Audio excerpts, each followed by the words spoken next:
Localisé au cœur du biodistrict Lyon-Gerland, Axinov fait partie intégrante des infrastructures de Lyon Biopôle, qui regroupe aujourd'hui une concentration exceptionnelle d'acteurs des sciences de la vie, comme de grands groupes, des start-up prometteuses, des laboratoires de recherche et des établissements d'enseignement supérieur. Axinov a pour vocation d'accélérer et de sécuriser le développement clinique de produits thérapeutiques issus des biotechnologies, ainsi que d'ancrer en France des sites de bioproduction pharmaceutique. Ce projet s'est appuyé sur la construction d'un bâtiment hôtel à plateau technique de bioproduction et dont le coût de revient total a été estimé à près de 17 millions d'euros. Axinov est un projet qui a été initié par le pôle de compétitivité Lyon Biopôle en 2008, qui a été lauréat d'un concours lancé par l'État en 2010, une sorte d'appel à projet dénommé Plateforme mutualisée d'innovation.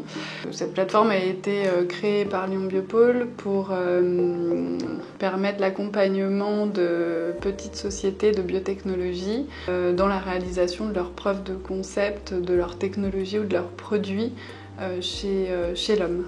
Une infrastructure très importante pour le bassin lyonnais et pour Lyon Biopôle, qui a été soutenue par le ministère de l'économie, la DGI maintenant, par la métropole de Lyon, par la région Rhône-Alpes et indirectement par, bien entendu, Lyon Biopôle et ses membres fondateurs.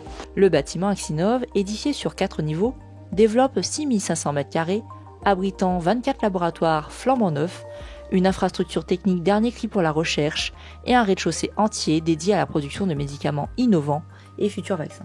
L'offre proposée par Axinov est spécialement taillée pour des entreprises biopharmaceutiques. Cela permet à de jeunes biotech de réaliser des productions sans la contrainte de gérer des infrastructures.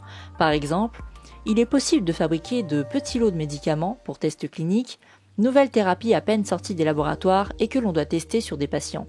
Une petite production au départ, mais qui doit être fabriquée dans des conditions pharmaceutiques irréprochables. Axinov propose à ses clients une prestation complète allant de la production de banques cellulaires et bactériennes ou de substances actives pharmaceutiques jusqu'à la certification des lots de produits finis. Ça, c'est un concept unique en France et probablement en Europe d'ailleurs. Et bien entendu, tout ce qui est innovant, ça démarre pas du jour au lendemain. Il faut faire ses preuves et donc il faut un peu de temps pour que tout le monde se rende compte de l'intérêt éventuel. Nos 2 clients étrangers, anglais et allemands, ont très bien compris cet intérêt et c'est pour ça qu'ils sont venus chez Axinov et pas dans leurs pays respectifs où il y a effectivement des CMO et des CDMO.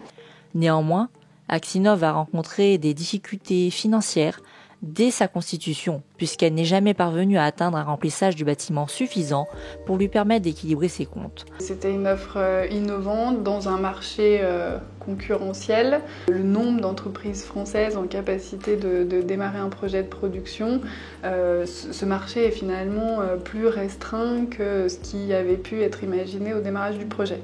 Appuyé par l'administrateur judiciaire maître Robert-Louis Ménet et son équipe, Axinov a fait l'objet d'un plan de cession devant le tribunal de commerce de Lyon au printemps dernier. Ainsi, Axinov a été reprise par une filiale de l'Institut Mérieux, ABL Europe, qui prévoit de développer ses travaux sur la thérapie génique.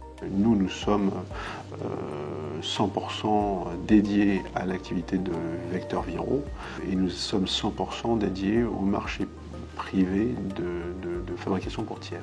Donc les projets pour ce bâtiment, en fait, c'est d'utiliser les 3 unités de production pour fabriquer des virus pour le compte de tiers. C'est-à-dire qu'en fait, c'est le modèle économique sur lequel nous sommes déjà bien implantés sur Strasbourg. Il faut aussi regarder l'impact indirect puisque Axinov héberge plus d'une dizaine d'entreprises de biotechnologie et derrière il y a des emplois associés et c'est l'équivalent de 70 personnes. Donc on peut dire que cette reprise indirectement elle préserve l'emploi d'environ 70 personnes.